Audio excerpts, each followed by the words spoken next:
Hey girl, hey, welcome back to my channel. It's your girl Misha. Thank you guys for joining me yet again for another review. Listen y'all, this review is late, but I would appreciate it if you would watch at least a minute of this review.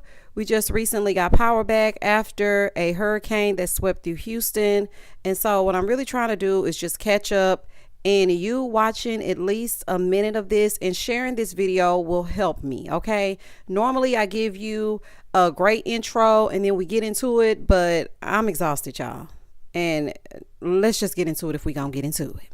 So when the episode first opens up, Jermeshia is meeting with the developers, the Sheldons. Okay, so they're close family friends.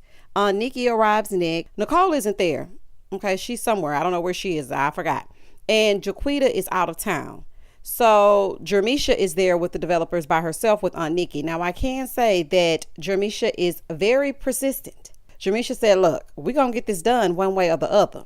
Now she wants the developers to know that she wants their input, so she has something written to take to her grandmother, baby. She needs something tangible because the grandmother is not listening to anything that they have to say unless they have it in writing and it makes sense. She has no problem looking and listening to what they have to say, but it needs to make sense financially. So the developer said to her that it's going to take $7 to $10 million to build out. Baby, when she heard that number, she was like, 7 to do, say what now? 7 to 10. Now they want to build to rent so that the money will forever pour in. Okay, as opposed to just getting paid one time. If you sell the land, you get the money, you pay off the mortgages, they pass a little bit down to their kids, then that's it. That's all she wrote. Well, the reason why that doesn't make sense to me is because they wait for our kind, especially, to get something, to take it from us because we are so eager to have the money in our hands at that moment. Okay, so it's giving buy here, pay here. You know how you go to those buy here, pay here car lots, and they see you coming a mile away. They know a sucker. They know your credit is shot. They know you don't have a cosigner, and they know that they can sell you this lemon for $3,000 down, $700 a month, and you're just happy to be on the road. But you're only going to be on the road for a few minutes, okay? Because before you know it, you're going to be back at that dealership, and baby, they're going to act like they don't even know you. They wait to prey on us, and then the developers come in, okay, our counterparts, they come in, and they make the shmoney because they see the long game. So I think that it's smart what Jermeshia is saying. Now, I'm not saying don't take care of the G1s because those are her children. So, of course, she's going to take care of them first. That's how it goes. Normally, that's the way it is. They're not going to skip their kids and go straight to the grandkids. But I understand what Jermeshia is saying, okay? And I'm all for it. They want to build where you can rent the homes and then, like, the money is constantly coming in. Jermeshia said, well, I feel like Granny only care about the G1s, okay? That's it. She sold off land before to pay off y'all's debts. And Nikki was like, wait a minute, hold them up, swallow them up. Don't do that. Okay, did you not get a piece of the pie when your mama got her money? Okay, that's what I thought. She said, that's not what we finna do. Okay, see, this is what we not finna do. You were being spoiled as well. And she said, you know, it really hurts my feelings because I feel like they act like the G1s have not worked for theirs. And she said, I worked for everything that I have. The other 3 G1s are the 3 that they have to worry about. Okay, because Aunt Nikki is sort of in the middle. She sees the vision, but at the same time, she's a G1. So she's like, look, I see what you got going on. But like I've said, the past 3 episodes, y'all gonna have to get through the other ones first. Moving forward. In the next scene, Nikki and her mom go for dinner at the Warwick. Baby, their food is so good. So good. Now, I didn't have the best experience customer service wise, but the food it's really good. So anywho, so Nicole is talking about how her daughter had the beer virus, and then she had the flu back to back. I said, oh, poor baby. Honey, I would be devastated because when these kids get sick, they get sick. So she's sitting there and she's telling her mom that her daughter wants a sibling, but it was kind of hard for them getting pregnant the first time. She said she was just about to start in vitro, but then she got pregnant naturally.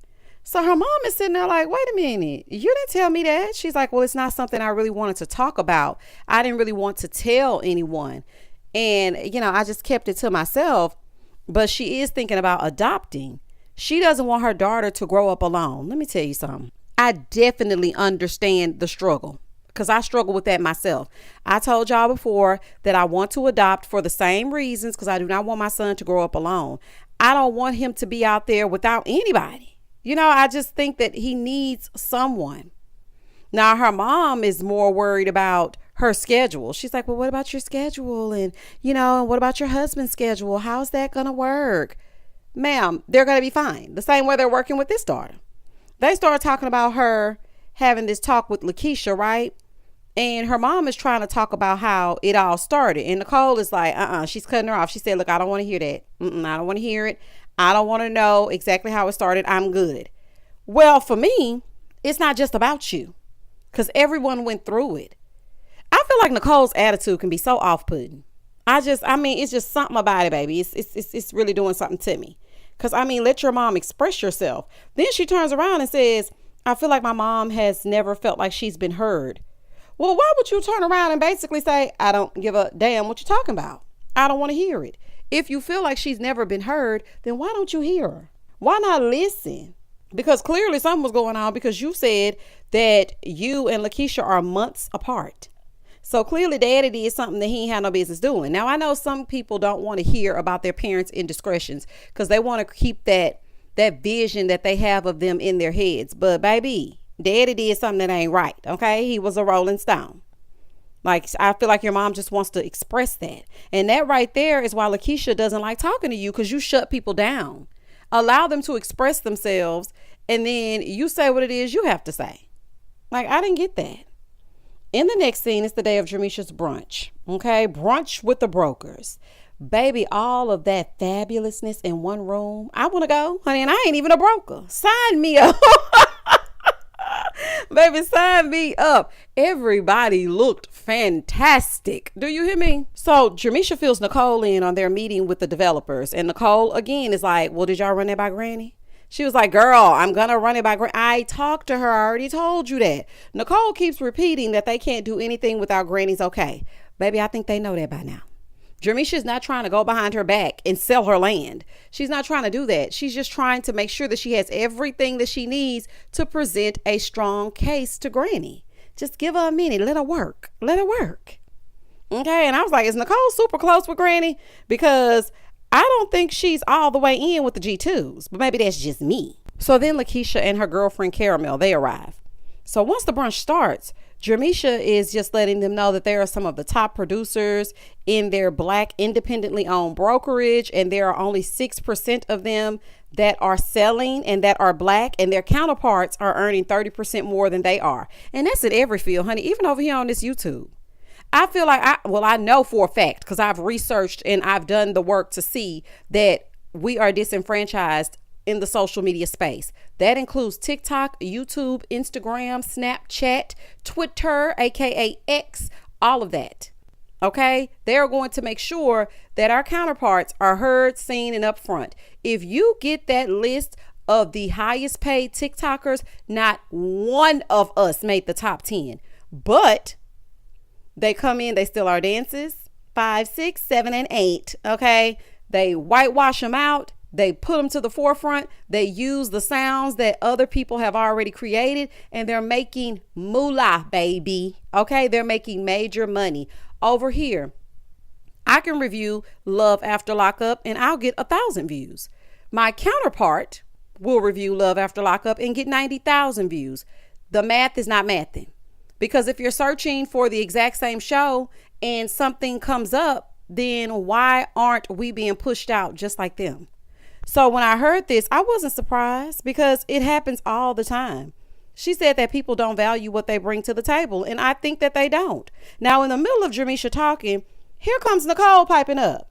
I was like, girl, that is rude as hell. So while Nikki gets in the confessional, and she's like, yep, you're always going to know that Nicole is in the room. Okay, she takes the limelight, but in her defense, Jermeshia needs to try and take it herself. And as she was saying that, I was just like, no, you're not going to just be rude to me because that's just who you are. Why can't they coexist and work as one, sharing the spotlight? I feel like Jermeshia is more humble, and baby, all that ain't gonna bother her because she ain't got no time. She's just sweet by nature. You can just tell. So maybe that's just who she is, and she just doesn't want to bogart somebody so that she could be in the front. I was like, what is happening? So after she gets done speaking her speech, they sit down at the table and they start talking about Chris not being there to take pictures. So Jermeshia was like, well, to his defense, I think he had a gig set up before this one. The thing is, y'all are talking to everybody but Chris.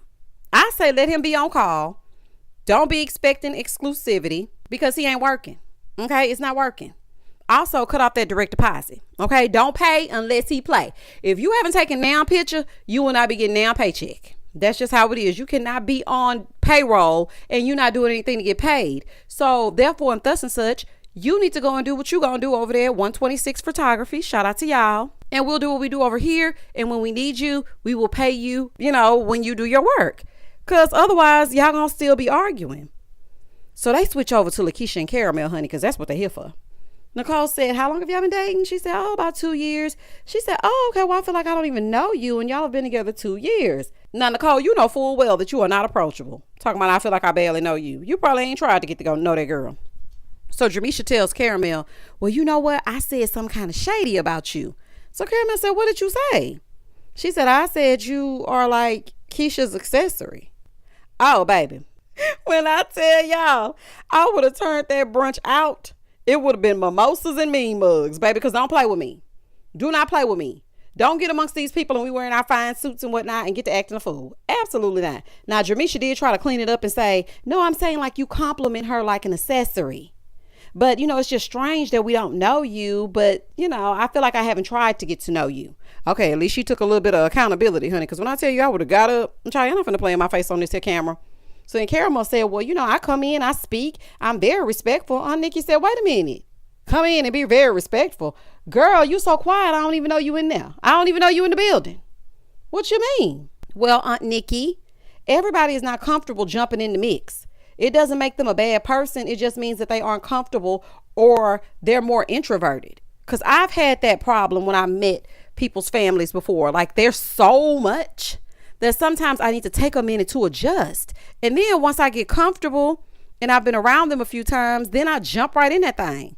But you can't expect her to just come in, because then if she come in and start speaking, oh, she act like she know everything. Or she act like she live here. Or she made herself real comfortable. We don't know that girl. Baby, I have seen families do that. So please let her just integrate herself in slowly. It's going to be all right. So Nicole was like, I just feel like we're an inviting family.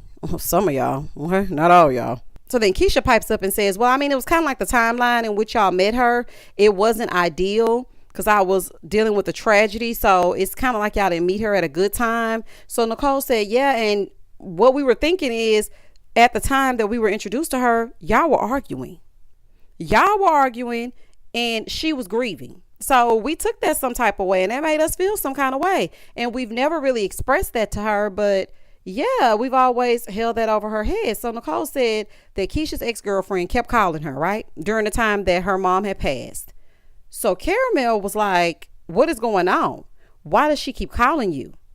So she felt like Keisha couldn't really mourn because she was too busy fighting and trying to explain why that ex was calling her. And that was not a good time. So Nicole said that's just always been something that just was in the back of our minds. Karamell wasn't aware that it was even a conversation that was being had, and neither did Keisha. Keisha said, oh, I didn't know that y'all were even having those conversations. And she was like, well, I didn't really like that. I don't like how Keisha just sat there.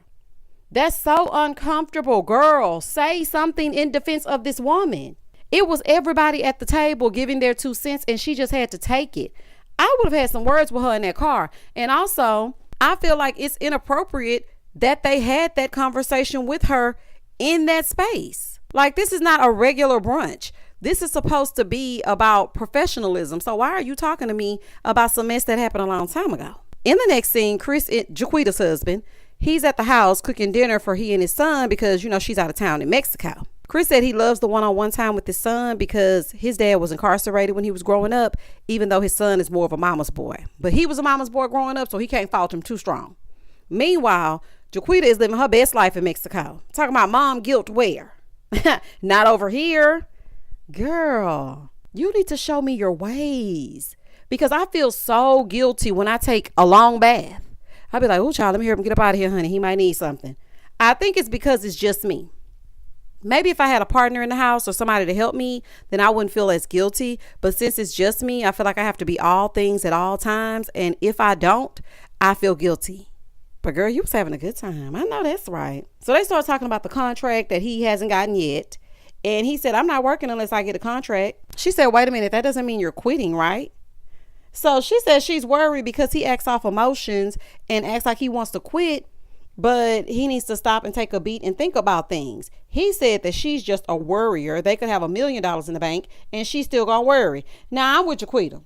Baby, you need a check. Okay? Don't just throw in a towel until you have something else lined up. These bills don't stop. So because you done got in your feelings and now you mad at Nicole, now we sitting over here in the dark. Absolutely not. Moving forward. And really and truly, I want y'all to wrap this contract thing up. Okay, wrap it up. After a few episodes of the same conversation, I start to get annoyed. Okay, get down to the office so that y'all can talk about it. Be about it. Okay, don't just talk about it. They need to meet you. You need to meet them and talk about the contract. Get it signed so that y'all can stop talking about it. Over at Jermeshia's house, she's home with the family. Their son is so adorable. His little cute self. Her and her husband started talking about his show as a musician and everything that he has to juggle. It was just a quick little family moment. It didn't really give much. In the next scene, Lakeshia and Karamell go to check out a house for them to purchase. Now, I have to say this. Speaking of them and their home, they actually did purchase a home. Now, y'all know Hurricane Beryl hit us really, really hard. If that's a category 1, honey, I am running for cover for 2, 3, 4, and 5. Okay, I will be in a city near you. I'm not doing this ever again. Okay, I'm not. So Lakeshia and her girlfriend, they lost their brand new home. It was completely destroyed by Hurricane Beryl. Trees were in the home. Everything is ripped to shreds. Now they have to rebuild. Now, by the grace of God, they weren't harmed. And Karamell said that her daughter's bed, well, she actually showed it. Her daughter's bed was now on the first floor. It had ripped through the roof. Okay. And it was hanging onto the second floor, or onto the first floor, should I say. And it's completely destroyed. So they didn't purchase the home that's pictured here on the show, but they did purchase a home. Very beautiful home too. And yeah, completely destroyed. So my prayers are with them as they rebuild, because that's very devastating. But by the grace of God, they weren't harmed. So that's good. And just seeing this scene and knowing what they're currently going through, it's just crazy. So they go look around the house, right? As they sit down, they start talking. They start talking about purchasing a home before marriage. Now, Keisha does have a 20-year-old son by a childhood friend. And Karamell is worried because Keisha's family is more traditional. So she feels like maybe they should be married before they start purchasing real estate and whatnot. And I'm telling you right now, there is no way that I am purchasing a house with somebody I am not married to. That's a recipe for disaster, and it's a hell no. People be quick to jump into debt together before committing. Absolutely not. What do I look like putting my name on a deed with you and we are not married? And Texas is a community property state too? Oh, hell no. Absolutely not. Keisha is asking about how she felt about the brunch. And she said, you know, it kind of threw me for a loop because it's a brokerage brunch and they jump into a personal matter. And that's how I felt about it. They're jumping into something that's about a personal thing when we're at a professional brunch. That is crazy. So Karamell said, I feel like I never got asked about what happened. They were more so just assuming. And so she looks at Keisha. She said, did you tell them what you did? She just sitting there looking. Keisha, you were just sitting there letting her take all that heat when you also played a part. Basically, this is what happened. Keisha tried to be friends with an ex when Karamell had set a clear boundary that was a no-no for her. I mean, I see both sides. As a family, I would side-eye somebody adding extra stress to my family as they're grieving the loss of their parent. I would side-eye you. I ain't gonna lie and say I wouldn't. But also, Keisha needed to defend herself by telling them that it wasn't like that. Like, why didn't you defend her? You just sat there. That's the part that was pissing me off. Keisha said, you know, I'm going to tell them when I see them again. So Karamell said, okay, because I want them to get to know the real me. Keisha said, yeah, I'm going to send them a text letting them know that I didn't like that ambush. That ambush wasn't cool. Well, you should have spoke your speech in that moment. Why didn't you say anything? But then again, you probably was afraid that Nicole was going to be upset, child. You should just said something then and there. In the next scene over at Nicole's house, Miss Oscarine is coming by. Hey, Granny. Coming by to teach Nicole how to cook cabbage. Nicole, now, okay, you don't know how to make cabbage? Ma'am, let's get it together. Okay, let's get it together. Baby, Granny showed up with sangria. Baby, I know that's right. Granny done went down to Joe V's and got her ingredients, and she is ready to cook. This made me sentimental, though, y'all, because my grandmother doesn't cook anymore.